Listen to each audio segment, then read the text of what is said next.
Welcome back, everybody, to another episode of Now Testify Full Self-Driving. Today, I realized that we don't have any recent footage of some of my FSD drives. I've been busy editing my 2-year review. If you haven't found that video yet, you can check that out up here. And I have gotten a few products as well that I have been using and installing. So I have been filming those as well, along with I put on my winter wheel. So I've just been very busy along with some other things. But before we really get started, I need to call out my backlist of new subscribers and thank all of you for subscribing. So I'm calling out Frank P, Sam 2 Stew, Juan M, Samuel E, Eric G, Gary N, Mickey M, Julie L, Willard G, Olivier B, Robert S, J, Mr. Mobile Will, Elijah P, David S, Geeky Biff, Devin O, Steve W. Thank you so much for subscribing. It means a lot to me that you guys are willing to click that little button and receive updates to my new videos. So shout out to everybody. And of course, thank you for all my previous subscribers as well. Let me know down in the comments if you wish to see any other videos. I'm always happy to take suggestions if you want to see something else. And if you are considering getting a Tesla, I will also be leaving my referral link down the bottom. Currently, you can get $250 off any Tesla, as well as 3 months of full self-driving, which we are about to show you how it's working. I'm on version 11.4.7.3. It's a mouthful. There's a lot going on there. And so let's get started, and I will kind of catch you up on what's going on as we move forward. All right, so I've got my destination in, and this is what I like to call test loop 1, where I've got a destination downtown that has a good mix of obstacles, if you will. But our destination is what I call Pybus, or what Wenatchee calls Pybus Market. It is similar to Seattle's, well, it wants to be similar to Seattle's Pike Place Market, even has the sign, which is kind of funny. But anyway, it's a good destination with some interesting interactions along the way. We've got our first unprotected left here. And I'm mostly catching up because I thought I had recorded some videos, but with all the editing and other things going on, I haven't been able to round it up. So I just figured I'd record a fresh version for you. On the whole, this version is pretty good. I have had some strangeness as far as its consistency. I'll have some drives that are perfect, and I'll be honest, the last time I recorded this for you on this version that I couldn't find the footage, it was a near perfect drive. I have one intervention that's planned coming up. I'll talk you through that. And I've also been considering doing a complete introductory, I have no idea what I'm doing, FSD video. If that's something you're interested in, leave a comment below and let me know if that is of interest. I'm going to do full-on baby steps is the plan. Like, what is it? What can it do? How do I know if it's engaged? How do I disengage? Things like that. So really basics. And then also hopefully some tips in there, because I recently was on the Reddit forum for Wenatchee, which I don't visit very often, but somebody pointed out a post on FSD around Wenatchee, somebody considering getting a Tesla, and they wanted to know how FSD performed, and it was mostly at that time full of very negative reviews of how FSD works. And I have had a pretty phenomenal experience around Wenatchee, especially recently. And so I think there's just some things that maybe you can think about as you are on FSD that might be the case. So coming up on our first intervention, most likely, this is what I call a phantom stop sign. There is no stop sign here, no stop sign here, but says stopping for stop sign. It gives us a stop sign line. And I think it has something to do, to be honest, with, see, creeping forward. I don't know, it's crazy. So I think it has something to do with the crosswalks, but clearly there is no stop sign, so why is it stopping? It's not map data. Here's another complaint as a turn signal. So that might be an area where some people get freaked out for FSD and say, it's turning. It's not. These types of intersections where you've got 2 turn lanes and a forward lane, it likes to put on the turn signal. That's not a good thing. I'm not endorsing it, and that Tesla should fix that. That is probably outside of what I call unnecessary lane changes. The turn signal issue is another one that is consistently pretty terrible, especially in places like that, because that is confusing. There are some confusing turn signals in roundabouts that are not needed. And so those are kind of the two main areas I've seen where the turn signal can cause more confusion because you're indicating to others what the intent to the car is. But the one big thing that we can see with full self-driving is we get a good intent line here, and there's lots of information here to kind of show us what Beta is thinking and what might the next move be. So once you're comfortable with those indications and then also some of the behaviors that the car is going to do around your area, you'll also have just a better feel for the performance of full self-driving. Okay, so coming up on what can be a challenge for Beta, this is a yield to a traffic circle on the left. And usually, like today, we're going to get what I call a gimme, where it's just going to be able to roll through. But that traffic circle is unique, I think. Let me know if you've got something similar, but that yield to traffic circle traffic, the yield line itself is pretty far up next to the traffic circle, and so Beta, if it does stop, unfortunately it stops pretty far up, and so the traffic that is supposed to be yielding to gets really close to that yield line, and they're confused why you're pulled up so far, and so they think that I'm just going to keep rolling through, or Beta's going to keep rolling through, so they slow down, which I think confuses Beta.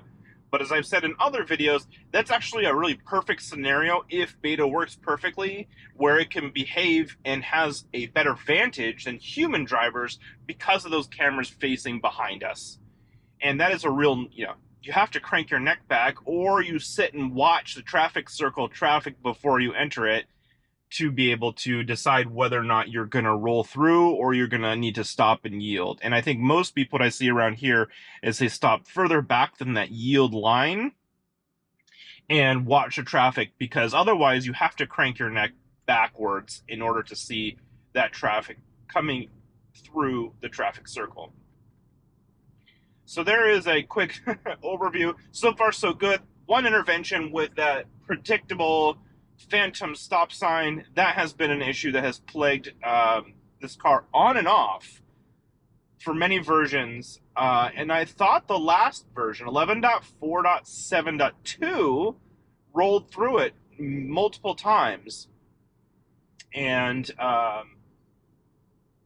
that maybe it had been resolved. I also got map update data, which is a rare thing. We get those maybe once or twice a year. And it's hard to tell how much Beta uses map data, if at all, for its driving. We know it uses it to a degree for routing, like which direction it's going to take. Okay, so an unnecessary slowdown there.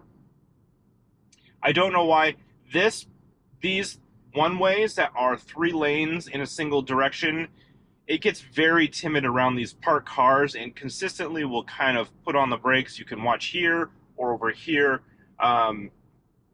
of when it seems to use the regen braking to slow down. And most of the time for these is fairly inappropriate. But it's pretty consistent as well. It happens all the time on this road. It consistently little slowdowns here and there, no pedestrians around, and has done that for many versions. So it's a little uncomfortable, and maybe I could, as a driver, feel it more than others, but nothing wrong with it. So obviously this is the more boring part of my drives, but like I said, we got the slowdowns there that I like to check on and that sort of thing. But here is our first turn and the other challenge I used to have. I used to call it the Pybus challenge. At the bottom of the street, we're headed towards the market. We'll see the fake Pike Place sign. Is a right turn only lane if we stay in this lane. It needs to move over to the left in order to move through and get to the market. And all right, so we are going to do that. Interestingly, I had My last driver recorded, man, I wish I could find that footage. It was in the right lane. It could not get over and actually took, oh, now we've got train crossing. Look at that. Okay, so this is a first for me as well. This is, I think we need to stop further up, but I'm okay with this, to be honest.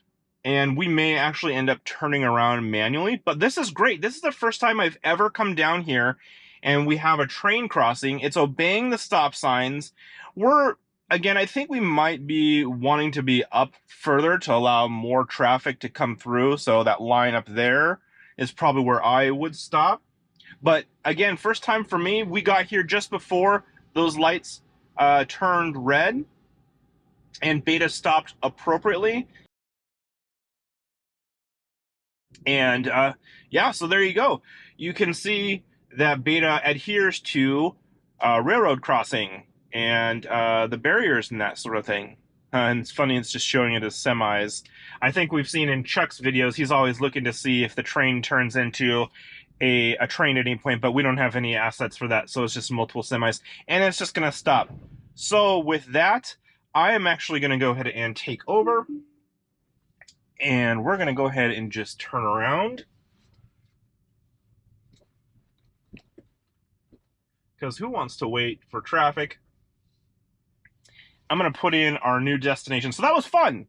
That was pretty cool. I've never had that before. So we're going to go and put in our loop end here and take our return trip. Re-engage Beta. Stop at our stop sign.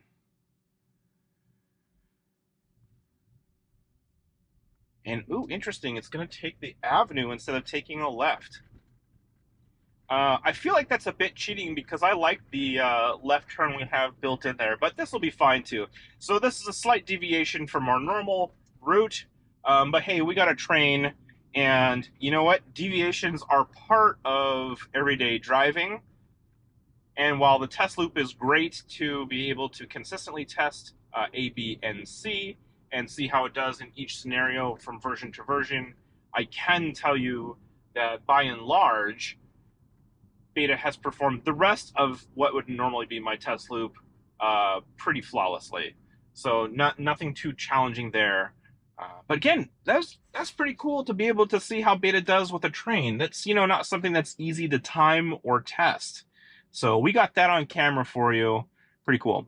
In the spirit of continuing to, I mean, we already debunked our loop here. I know of some more challenges up here. Once we reroute, perfect, re-engage. We'll get an unprotected left here, and then we'll go down I typically test in my test loop too, and really one of the main reasons for it, to be honest, is what I call lane change shenanigans, the one thing that I kind of complained about earlier, that Beta has a hard time with here in Wenatchee.